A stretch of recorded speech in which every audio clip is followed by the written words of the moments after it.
Good morning, guys. Today we're going to talk about Mustangs 2005, 2006, 2007. They're getting up in age. Maybe a few things you want to do to make them at least feel a little bit younger. Putting some new skins on the old tired Mustang seats. I got the back seats done. Got the driver's seat done. Now I got to work on this old tired passenger seat. Changing the color to dark charcoal gray. This one wasn't as bad. The driver's seat was totally worn through to the foam and wearing out the foam. Here is the leather seats from leatherseats.com. It's a real nice upholstery kit. We went with the dark leather, dark graphite gray instead of the dove gray. The leather quality is really nice. It feels really good when you sit on it. It's a high quality product. Very, very pleased with the outcome. It really came out very well. Made this old Mustang look a little bit newer. Not that we're after new, but it needed to be spruced up. It was pretty sad. So all in all, compared to new factory cars, this upholstery is top notch. I have to give it thumbs up because it really came out nice. The company was right on track. They said it would be shipped in about 2 weeks, and right on time it came through. And it was a pleasure doing business with them. All in all, this old Mustang looks a lot better than it did. I also put in new carpet. The carpet was about $220. I bought the formed carpet. You have to cut it to fit, just trim it. But it came out really nice.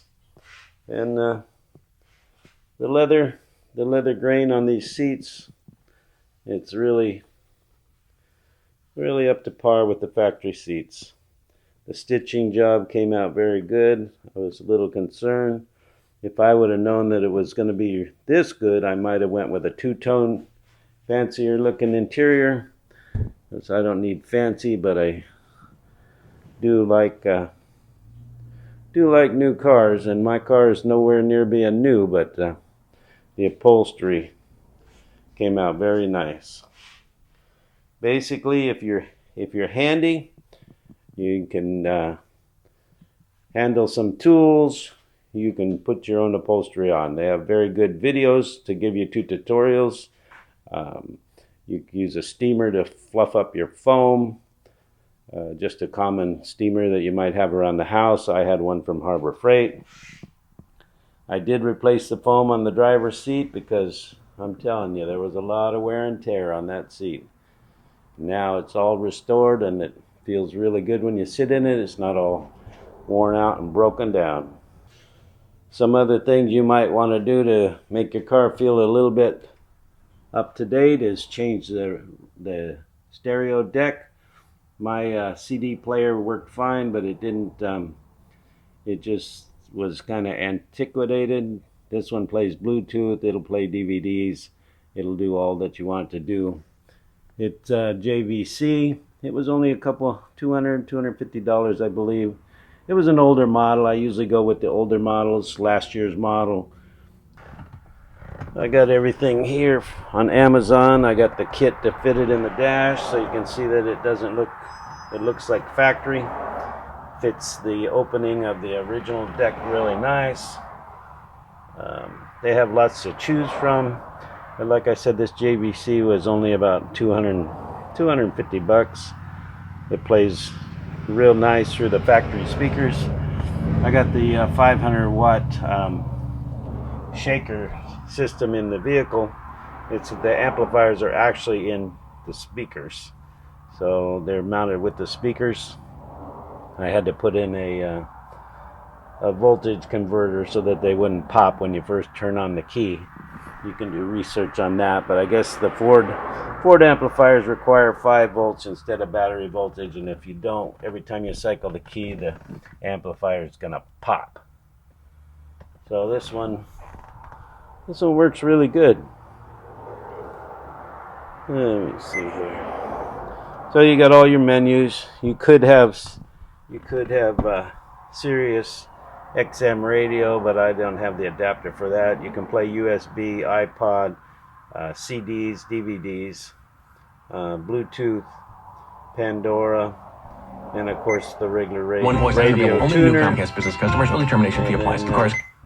You can play your music from your phone. My phone's all connected good. I'm running a Samsung S8 Plus right now. I was running Apple. This deck works with both of them. It worked fine. It's really worked out pretty nice. So there you are. A few upgrades. This is a Pro clip for my phone. I like it. It mounts. The nice thing is you don't drill any holes. It mounts into the factory plates and then doesn't modify your vehicle at all. So when you take it off, everything is the way it should be. It keeps your phone sturdy. I also put in a dash cam. I didn't want to go with one of the dash cams that just hangs on the glass. I wanted it to be non-noticeable as much as possible, since this is a convertible. I didn't want people reaching in and grabbing it when I have the top down and I'm not around the vehicle. So this is a Van 1080p dash cam. It's got front and rear cameras. I'll turn it on, see if I can get a shot of it booting up. There it is right there. That's a shot of the garage there. Let's see what else I can get through here. Okay.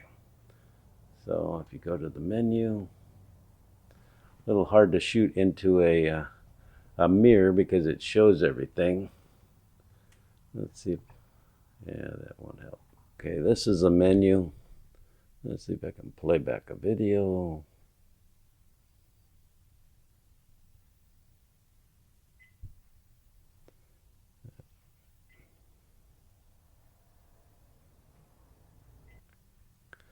So there's a little shot of the dash cam, what it sees over the hood of the car. It's got really good vision. Let me go to full screen here. Okay. Takes a micro SD card. It's a really handy device. It hooks onto the mirror with a couple of rubber band type hangers that strap around the back. You've got your micro SD power, and you've got the camera to the back of the car. Now I took off this header here and ran the wire. Took off the A-pillar and it went down the side of the dash. And I tapped into the fuse box, which is right down here in the kick panel, and ran the wire out to the back.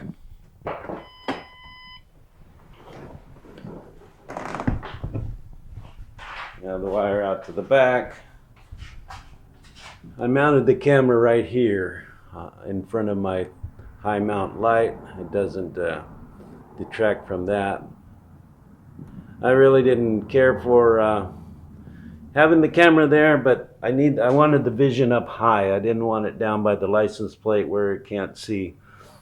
If somebody rear ends you and they're texting, they're not looking at not looking where they're driving. Hopefully this will be able to catch them because it'll show the whole thing being up a little bit higher. So it records in standard definition in the rear, and it's not very good quality, but it is good enough quality, I think, for what needs to be done. This is a really nice setup. When you're looking through the windshield there, all you see is a regular mirror with a camera sticking out on the side, but you really can't, it's pretty much not noticeable. Let's see. I'll see if I can get a better shot of that. No. All in all, I got it on discount sale for 99 bucks, which I think was a very, very good deal. It does pretty slim profile on the mirror. It doesn't take up much room, and today's mirrors in cars are huge anyway. But when you just walk up to the convertible and you look at it, it just looks like a standard mirror. So rather than have some camera sticking in the dash, my windshield is unobstructed. Here's another thing you can do to make your car look a little bit more fresh. These headlights I got on Amazon, they were unbelievable. They were price-wise, they were 65 bucks for both of them. They really came out nice. You just have to remove the front bumper to put them on. It's not much of a job. Take you a couple hours. Take the few screws out in the wheel well there. The bumper, it comes up. You just lift it out. Take the pins out underneath the hood. But you know, your headlights are all yellow. You wouldn't believe how much light comes through now that the headlights are projecting outside where they need to be instead of reflecting off the inside. I did put a new top on it. The top, like I said, with the seats are worn out and all this stuff that's going bad, the top, it had the rear window finally just basically fell out of the back. So I ordered this online.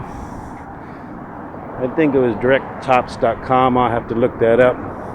But it's got a really nice, I paid for a little extra for premium vinyl.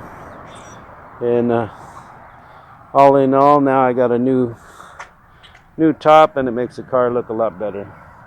Also keeps the rain out with the back window where it's supposed to be. Well, there you have it, guys. Thank you for watching this video, and please hit the thumbs up and subscribe. I made it all the way to 11 subscribers.